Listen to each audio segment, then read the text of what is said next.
Hi guys, welcome back to our channel Jillu Tinku. இன்னைக்கு நம்ம வீடியோல என்ன பார்க்க போறோம்னா கற்பூரவல்லி இலை துவையல் தான் செய்ய போறோம்.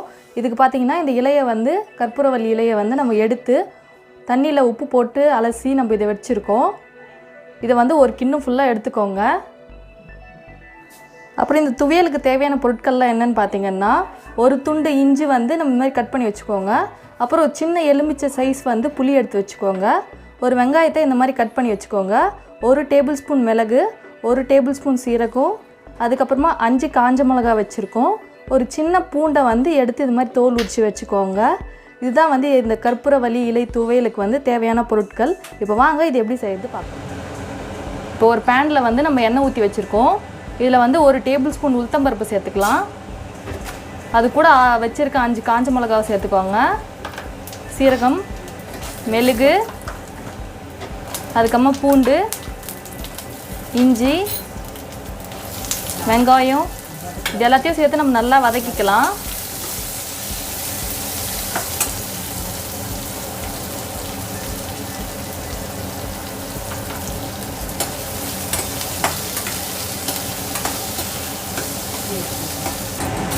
இப்போ வந்து இது நல்லா வதங்கிடுச்சு. இதுலேயே நாங்கள் புளியெல்லாம் போட்டு கூட நல்லா வதக்கிட்டோம். இப்போ நம்ம வச்சுருக்க வந்து கற்பூரவல்லி இலை ஆட் பண்ணிக்கலாம். இந்த கற்பூரவல்லி இலை பார்த்தீங்கன்னா ரொம்ப நல்லது. கோல்டுக்காக இருக்கட்டும் இல்லை ஃபீவர், ஆஸ்துமா எல்லாத்துக்குமே வந்து ரொம்ப நல்லது. பார்த்தீங்கன்னா இந்த இலை வந்து நல்லா வதங்கணும். அது வரைக்கும் நல்லா வதக்கிக்கோங்க. இதை வந்து அப்படியே கூட சாப்பிட்லாம். பெரியவங்களாக இருந்தால் அப்படியே சாப்பிட்டுவாங்க. சளிக்காக இருக்கட்டும் எல்லாத்துக்குமே இது ரொம்ப நல்லது. சின்ன பசங்களாக இருக்காங்கன்னா அவங்களுக்கு இந்த மாதிரி துவையல் மாதிரி செஞ்சு கொடுங்க.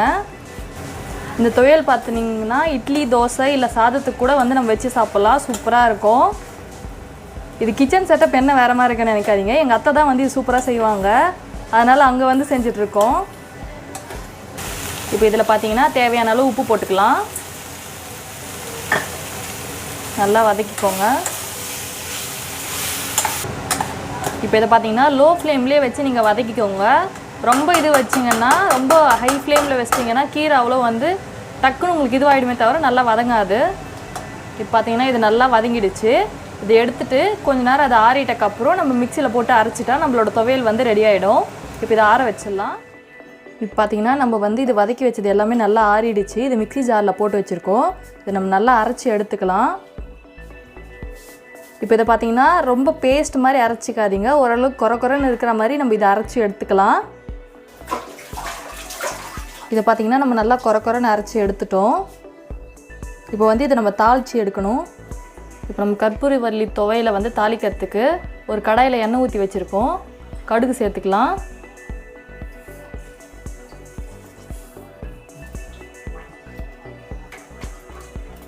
உளுத்தம்பருப்பு சேர்த்துட்டோம். இப்போ கடுகு நல்லா பொரியட்டும். நம்ம ரெடி பண்ணி வச்சுருக்க சட்னியை வந்து இதில் சேர்த்துக்கலாம்.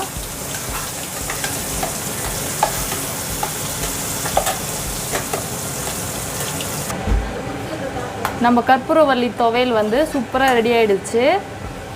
பார்த்திங்கன்னா இதை வந்து ஒரு பவுலில் ட்ரான்ஸ்ஃபர் பண்ணி வச்சுக்கலாம்.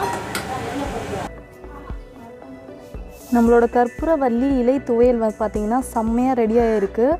பாருங்கள் எவ்வளோ சூப்பராக இருக்குதுன்னு சொல்லிட்டு இந்த இலையும் பக்கத்தில் வச்சுருக்கோம். இதை கண்டிப்பாக நீங்கள் உங்கள் வீட்டில் ட்ரை பண்ணி பாருங்கள். இது சாதத்து கூடவா இருக்கட்டும், எது கூட பேசி சாப்பிட்டாலுமே சூப்பராக இருக்கும். இந்த வீடியோ பிடிச்சிருந்தா like, share and subscribe to Jillu Tingu. Thank you.